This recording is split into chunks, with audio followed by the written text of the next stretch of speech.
Va'da berdimi? Bajaradi. Svet o'chib qoluvdi. Biqini morib qoluvdi. Darvozam ochilmay qoluvdi. U seni probleming. Ana shu va'damizda turmay qo'yish odatimizga kirib qolgandan keyin boshqa xalqlardan qolib ketdik.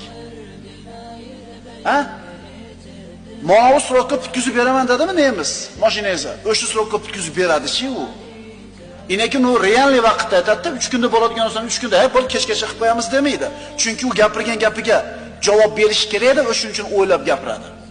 "Ha, bo'ldi deb 3 kunda qilib qo'yamiz" deydi. Ustalar. Bu mashina ustasi bo'ladimi, elektrik bo'ladimi, u отделка qiladigan bo'ladimi? Juda ham kam aytgan vaqtdagi ishini bajarib beradiganlar. To'g'rimi? Inesi, o'sha bergan ahdingizda turmasangiz, ahdingizga vafo qilmasangiz, omonatni ado qilmasangiz, topayotgan pulingizdan barakam ketib qoladi.